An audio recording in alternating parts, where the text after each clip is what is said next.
Subscribe کیجئے اقرأ القرآن چینل اور بیل آئیکن دبائیے تاکہ آپ دیکھ سکیں تازہ ترین تعلیم و تزکیہ اور تفہیم دین کی ویڈیوز۔ وَكُلَّ مُحْدَثَةٍ بِدْعَةٍ وَكُلَّ بِدْعَةٍ ضَلَالَةٍ وَكُلَّ ضَلَالَةٍ فِي النَّارِ اما بعد۔ اللہ رب العالمین ارحم الراحمین کی ذات عالی صفات کے لیے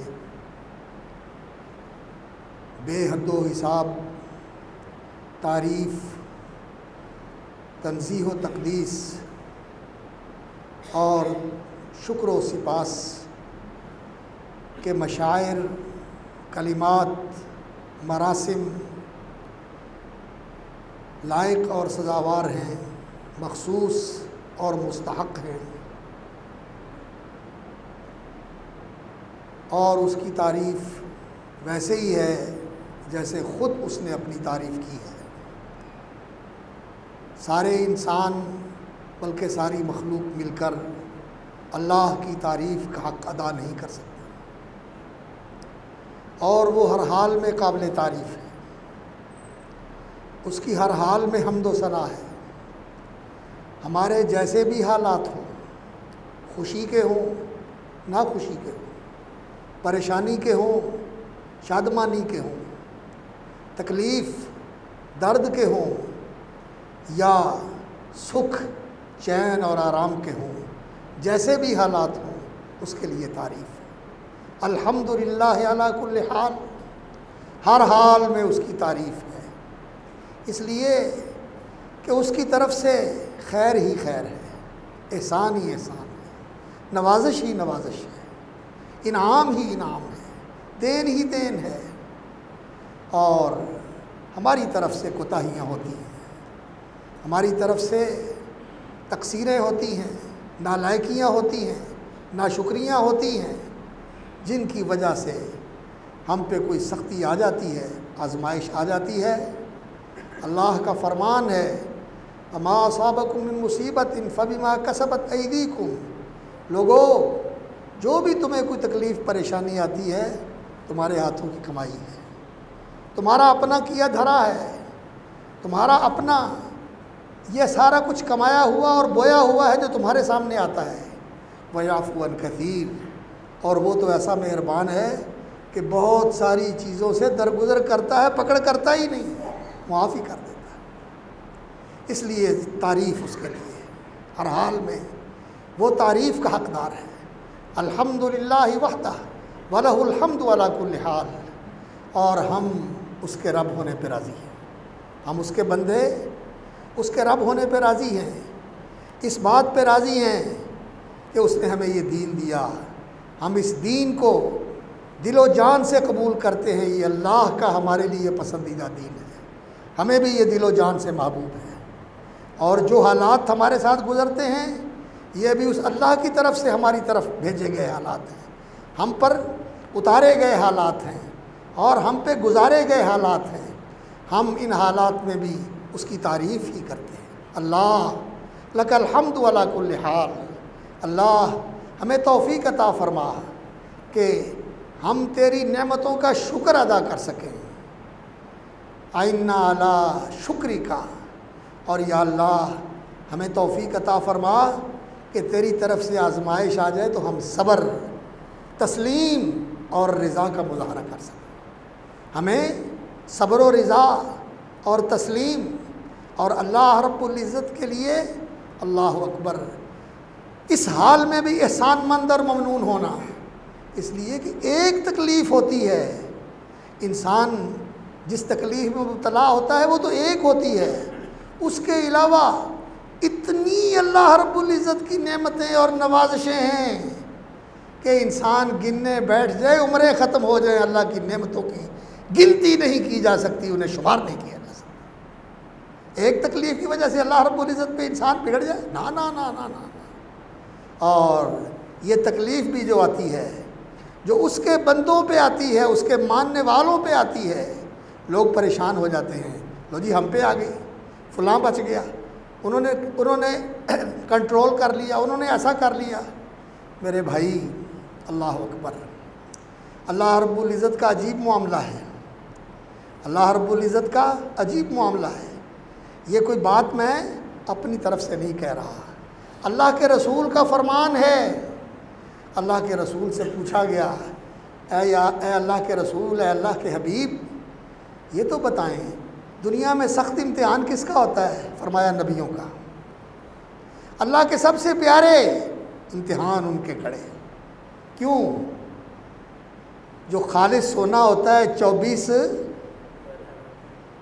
کی رات کا، 24 کیرٹ کا سونا ہوتا ہے، اسے کیا کرتے ہیں؟ کٹھالی میں ڈال کے سارا میل نکال دیتے ہیں، پھر وہ 24 کیرٹ کا سونا بنتا ہے۔ جسے زر خالص بنانا ہوتا ہے اسے بھٹی سے گزارا جاتا ہے، پھر وہ ایسا سونا بنتا ہے کہ اس میں کوئی کھوٹ نہیں ہوتا۔ وَلِيُمَحِّصَ اللَّهُ الَّذِينَ آمَنُوا، اللہ اہل ایمان کی تمحیص کرتا ہے۔ اور یہ بھی تو ہو سکتا ہے نا کہ اللہ تعالیٰ ان امتحانوں سے گزارے بغیر ہی انسان کو وہ درجے دے دے۔ ٹھیک ہے وہ درجے دیتا ہے، لیکن وہ دنیا کو وہ دکھانا چاہتا ہے کہ یہ جن کو میں نے درجے دیے ہیں یہ کوئی ایسے ہی نہیں دے دیے، یہ اس کے حقدار تھے، انہوں نے اپنے آپ کو اہل ثابت کیا۔ اللہ اکبر۔ فرمایا ابراہیم علیہ السلام، ان کو جو امامت اور نبیوں کے جد امجد ہونے اور نبیوں کے پیشوا اور نبیوں کے بزرگ رہنما ہونے کا جو مقام ملا، تو فرمایا یہ ایسے ہی مل گیا۔ ابراہیم کو ہم نے آزمایا اور ابراہیم ہر آزمائش اور امتحان میں پورا اترا، اور اللہ رب العزت نے فرمایا اللہ اکبر، ان ھذا لہو البلاء المبین، ابراہیم یہ اتنا بڑا امتحان تو نے کامیابی سے سر کر لیا، تو نے اتنا بڑا امتحان بھی طے کر لیا اور اس سے بھی پاس ہو گیا۔ اللہ اکبر۔ اور پھر اللہ رب العزت نے آفرین فرمائی، کذالک نجزی المحسنین، جو نیکوکار ہوتے ہیں ہم ان کو ایسے ہی بدلے دیا کرتے ہیں۔ اس لیے بندے کو اللہ پہ راضی رہنا چاہیے، اللہ پہ راضی رہنا چاہیے۔ میرے بھائیوں یہ بندگی ہے، اور اگر انسان راضی نہ رہے، شکوے کرے، ایسی باتیں کرے جو اللہ کو ناراض کرنے والی ہیں، تو کیا اس سے مصیبت ٹل جائے گی؟ جانے والا واپس آ جائے گا؟ جو کھو گیا ہے وہ مل جائے گا؟ نقصان ہو گیا وہ پورا ہو جائے گا؟ کچھ نہیں ہونا، ہوگا وہی جو اس کی طرف سے مقدر ہے، لیکن انسان کا اجر کھوٹا ہو جائے گا، ثواب نہیں ملے گا، حاصل کچھ نہیں ہوگا۔ اللہ اکبر۔ جو ملنے والا تھا انسان اس کو ضائع کر بیٹھے گا، یہ ہے جو سب سے خطرناک چیز ہے۔ اس لیے انسان کو صبر کرنا چاہیے اور اللہ کی رضا پہ راضی رہنا چاہیے، اور اس آزمائش کو اللہ اکبر، اللہ کی رحمت اور اس کی حکمت اور اس کی عنایت سمجھ کر دل کی رضا سے قبول کرنا چاہیے، اور پھر جو اللہ بدلے دیتا ہے، پھر جو اللہ رب العزت درجے اور مقام عطا کرتا ہے، وہ انسان یہاں اس کا تصور نہیں کر سکتا۔ لیکن حدیث میں آتا ہے، رسول اکرم صلی اللہ علیہ وسلم نے فرمایا، جب قیامت والے دن ان لوگوں کو درجے ملیں گے جن کو دنیا میں تکلیفیں آئیں، بیماریاں آئیں، انہوں نے کسی نے فالج میں، کسی نے کینسر میں، کسی نے ٹی بی میں، اللہ سے عافیت مانگنی چاہیے۔ ایمان کے بعد سب سے زیادہ جس چیز کی دعا کرنی چاہیے، اللہ سچا ایمان دے اور ایمان پہ استقامت نصیب فرما، اور موت کے وقت بھی ایمان کو ساتھی بنانا کہ ایمان کی سلامتی کے ساتھ تیرے حضور پیش ہوں۔ اللہ سے ایمان مانگنا چاہیے، اور ایمان کے بعد جو سب سے بڑی دعا ہے اور سب سے زیادہ مانگنی چاہیے وہ عافیت کی دعا ہے۔ اور عافیت کا معنی کیا ہوتا ہے؟ صرف یہ کہ انسان تندرست رہے؟ نہیں، ہر تکلیف سے، ہر پریشانی سے، ہر دکھ سے، ہر مشکل سے، ہر آزار سے، ہر تنگی سے، جو کوئی بھی چیز انسان کے لیے کسی قسم کے حوالے سے بھی نقصان دہ ہو سکتی ہے، اس سے محفوظ رکھے اللہ، یہ سلامتی ہے، دنیا میں بھی، آخرت میں بھی، دین میں بھی، اولاد میں بھی، مال میں بھی، ہر چیز میں اللہ عافیت نصیب فرمائے۔ تو عافیت اللہ سے مانگنی چاہیے، لیکن اگر اللہ کی طرف سے آ جائے تکلیف تو اس تکلیف پہ صبر کرنے والے کو قیامت والے دن جو بدلہ ملے گا، اس کو جو اجر ملے گا، رسول اکرم صلی اللہ علیہ وسلم نے فرمایا وہ لوگ جب دیکھیں گے جنہوں نے دنیا کے اندر تکلیف نہیں دیکھی یا آئی اور اس طرح کی تکلیف نہیں آئی جس طرح کی ان لوگوں پر آئی، اللہ اکبر، تو وہ کہیں گے اے کاش دنیا میں ہمارے جسم کو کینچیوں سے کاٹا جاتا، کینچیوں سے ہمارے جسم کو کاٹا جاتا، اور آج ہمیں یہ درجے مل جاتے، یہ اتنے بڑے درجے۔ اس لیے اللہ تعالیٰ سے ہم عافیت مانگتے ہیں، اللہ تعالیٰ سے سلامتی مانگتے ہیں، لیکن جو تکلیف آ جائے اس پہ صبر و رضا، یہ بندگی ہے، یہ بندگی ہے۔ الحمدللہ علی کل حال، اور رضیت باللہ ربا، ہم اللہ کے رب ہونے پہ راضی ہیں، وہ ہمارا رب ہے، اس کے فیصلے حق اور رحمت کے فیصلے ہیں، دین کے فیصلے، دنیا کے فیصلے، جو بھی اس کے فیصلے ہیں ہم اس کے فیصلوں پہ دل و جان سے راضی ہیں۔ اللہ تو ہمارا رب ہے، اور اس کے دین پر راضی ہیں، جو دین کے تقاضے ہیں، جو دین کے مطالبے ہیں انہیں پورا کرنا، ان دین کے مطالبوں سے تنگ دل نہیں ہونا، ان کو بوجھ نہیں سمجھنا۔ ہاں کوتاہی ہو جاتی ہے تو اللہ سے معافی مانگیں، یا اللہ ہم سے کوتاہی ہو گئی، ہم نہیں کر سکے، اپنی کمزوری کی وجہ سے، اپنی کوتاہی کی وجہ سے، اپنی عاجزی کی وجہ سے، سستی کی وجہ سے، کاہلی کی وجہ سے، نالائکی کی وجہ سے، نادانی کی وجہ سے، جہالت کی وجہ سے، ہمارے اندر تو کمزوریاں ہی کمزوریاں ہیں، نقائص ہی نقائص ہیں۔ یا اللہ تو معاف کر دے، ہم تیرے دین پہ راضی ہیں، اللہ تیرے رب ہونے پہ راضی ہیں، اور ہمارے نبی محمد الرسول اللہ صلی اللہ علیہ وسلم، اللہ نے ہمیں وہ نبی نصیب کیے جو سارے نبیوں کے امام اور ساری اولاد آدم کے سردار، اللہ نے ہمیں ان کا امتی بنایا، یہ اللہ کا فضل ہے، اللہ اکبر۔ تو اللہ ہم ان کے نبی ہونے پر راضی ہیں، اور ان کے نبی ہونے پر راضی کا معنی کیا ہے؟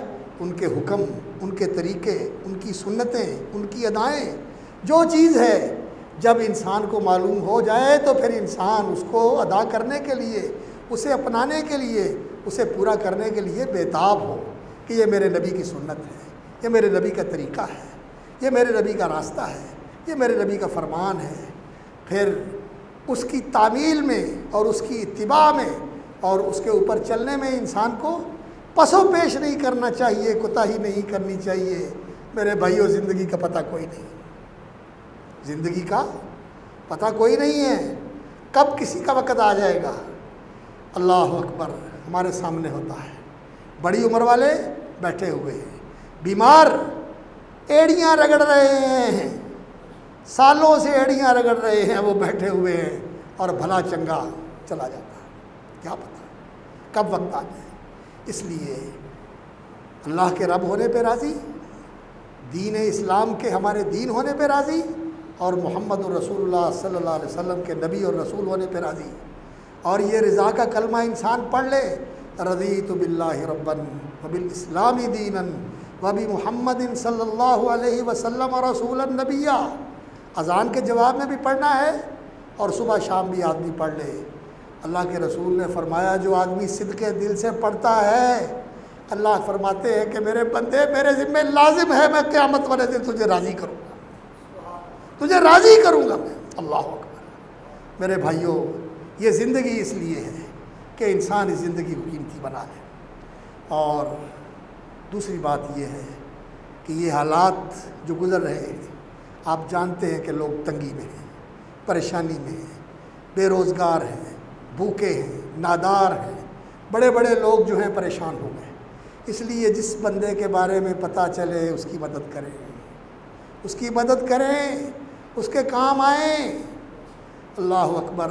اس امت کا فتنہ مال ہے، مال ہے اس امت کا فتنہ، اور اس مال نے لوگوں کو اندھا کر دیا، سنگ دل بنا دیا، ایسا کٹھور اور ایسا پتھر دل بنا دیا، اللہ اکبر، کہ مردے کو دیکھ کر بھی ان کے دل نہیں پسیجتے۔ ان کو یہ ہوتا ہے کہ میرے پیسے دو، ہم تمہیں تب یہ اس کی میت دیں گے اور اس کی باڈی دیں گے، پہلے ہمارے فنڈ جو ہے نا کلیئر کرو۔ ٹھیک ہے، یہ ضرورت ہے، اسپتالوں کی ضرورت ہوتی ہے، لیکن انسان کو ایسا نہیں ہونا چاہیے کہ انسان کے دل میں رحم ہی نہ ہو، انسان کے دل میں رحم ہونا چاہیے۔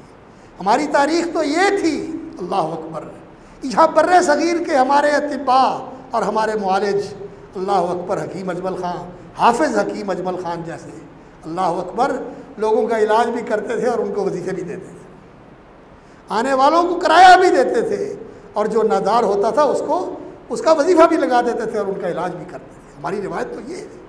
تو بہرحال ان دنوں کے اندر اور ان حالات کے اندر دوسروں کے ساتھ احسان کریں، صدقہ کریں، خیرات کریں، احسان کریں، لوگوں کے کام آئیں، اور یہ صدقہ کرنا اور لوگوں کے مشکل میں کام آنا، یہ انسان کے لیے اتنی بڑی ڈھال بن جاتا ہے کہ انسان بڑی بڑی مصیبتوں سے محفوظ رہتا ہے، انسان بڑی بڑی مصیبتوں سے محفوظ رہتا ہے۔ کسی وقت کسی کے ساتھ کیا ہوا احسان انسان کو برے انجام سے بچا لیتا ہے۔ اس لیے احسان کریں، احسان کریں، احسان کریں، اور اللہ کا فرمان ہے کہ حل جزاء الاحسان الا الاحسان۔ اور تیسری بات اور آخری بات، یہ ذی القعدہ کا مہینہ ہے، محترم مہینہ ہے، اور حج کے مہینے تو شوال سے شروع ہو جاتے ہیں، لیکن ذی القعدہ، ذو الحجہ، محرم، یہ 3 مہینے مسلسل محترم مہینے ہیں۔ ویسے تو سارے مہینوں میں اللہ کی نافرمانی نہیں کرنی چاہیے، لیکن ان مہینوں میں خاص طور پر اللہ رب العزت نے فرمایا ہے کہ یہ حرمت والے مہینے ہیں، ان میں اللہ کی نافرمانی نہ کرو، گناہ کا کام نہ کرو۔ اور سب سے بڑا گناہ جو اللہ رب العزت کو سب سے زیادہ ناپسند ہے وہ کیا ہے؟ شرک اور کفر، کسی کو اللہ کے برابر کر دینا یا اللہ کے سامنے اکڑ جانا کہ میں نہیں مانتا، یہ شرک اور کفر سب سے بڑا گناہ ہے۔ اور شرک اور کفر کے بعد پھر کھوٹا پن، اندر سے کچھ باہر سے کچھ، اوپر سے مانتے ہیں دل سے نہیں مانتے، یہ منافقت، یہ بہت بڑا گناہ ہے۔ اور افسوس کہ یہ گناہ دنیا میں بہت زیادہ ہے، شرک کا گناہ، کفر کا گناہ، منافقت کا گناہ۔ اور تیسرا گناہ جو ہے، جو اللہ تعالیٰ کو بہت ہی ناپسند ہے، وہ یہ ہے کہ اللہ کے رسول کا طریقہ واضح ہے، یہ ہے اللہ کے رسول کا طریقہ، اسے چھوڑ کر اپنی طرف سے دین کے اندر راستے نکال کے اور دین کے اندر طریقے نکال کے ان کے مطابق چلنا اور اللہ کے رسول کی سنت کو چھوڑ دینا، یہ چیز اللہ کو نہیں پسند، یہ اللہ کو نہیں پسند کہ میرے نبی کا طریقہ چھوڑ کر تم نے اپنے طریقے نکال لیے۔ اس لیے شرک سے بچو، کفر سے بچو، نفاق سے بچو، بدعت سے بچو، اور 3 چیزیں اور ہیں جو بہت بڑے بڑے گناہ ہیں۔ بدکاری کرنا، بدکاری کرنا، بدکاری کرنا، اور خاص طور پر اڑوس پڑوس میں آگے پیچھے اللہ اکبر تانک جھانک کرنا اور ناجائز تعلقات استوار کر کے جن کے عزتوں کے محافظ بننا تھا انہی کی عزتوں پہ ہاتھ ڈالنا، یہ اللہ تعالیٰ کو بہت ہی ناپسند ہے۔ قتل کرنا، ناحق قتل کرنا، بدکاری کرنا، ناحق قتل کرنا، اور ظلم کرنا، کسی کے ساتھ زیادتی کرنا، کسی کے اوپر ظلم کرنا، اس کا مال کھانا، اس کو گالی دینا، اس کو ذلیل کرنا، اس کو بدنام کرنا، یہ گناہ ہے میرے بھائیوں جو اللہ کو بڑے ہی ناپسند ہے۔ اور یہ جو حالات بنے ہوئے ہیں دنیا کے اندر، یہ ان گناہوں کا نتیجہ ہے۔ آئیے اللہ سے معافی مانگیں، توبہ کریں، ان سے بچیں، جو ہو گیا اس پہ شرمسار ہوں، آئندہ کے لیے اس سے توبہ کریں، اور جو ہو گیا ہے اس پہ شرمسار ہو کر اللہ رب العزت سے معافی مانگیں۔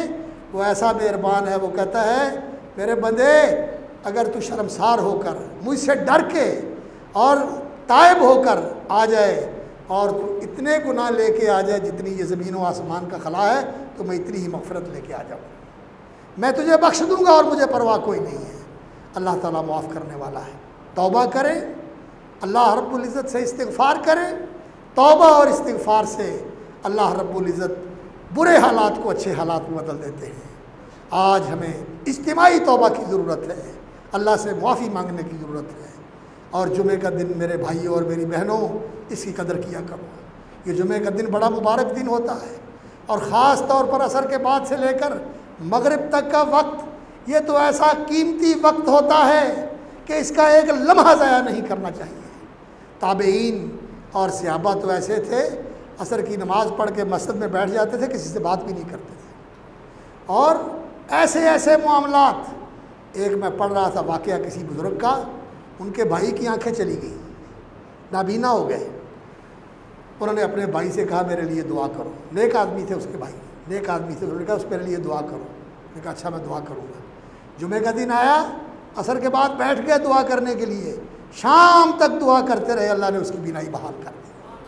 اللہ بڑا قادر ہے میرے بھائیو، اللہ سے مانگو، ہمیں مانگنا نہیں آتا، ہمیں مانگنا نہیں آتا، اور ہمارے مانگنے میں کمی رہ جاتی ہے، ہم بے دلی سے مانگتے ہیں، بے توجہی سے مانگتے ہیں۔ دل سے مانگو، توجہ سے مانگو، اللہ قبول کرنے والا ہے۔ اللہ تعالیٰ یہ مشکلیں آسان کر دے، امت پہ رحم فرمائے، اپنی مخلوق پہ رحم فرمائے، اس وبا سے نجات عطا فرمائے۔ جو نقصان ہو گئے اللہ ان کی تلافی فرما دے، جو فوت ہو گئے ان کی مغفرت فرما دے، جو بیمار ہیں انہیں صحت اور تندرستی دے دے، اور ہماری سب کی حفاظت فرمائے، مال میں حفاظت فرمائے، دین ایمان میں حفاظت فرمائے، صحت جان میں حفاظت فرمائے، آل اولاد میں حفاظت فرمائے، دوست احباب میں حفاظت فرمائے، اداروں میں حفاظت فرمائے، املاک میں حفاظت فرمائے، عزت و آبرو میں حفاظت فرمائے۔ آمین یا رب العالمین۔ سبحان ربک رب العزت عما یصفون، وسلام علی المرسلین، والحمد للہ۔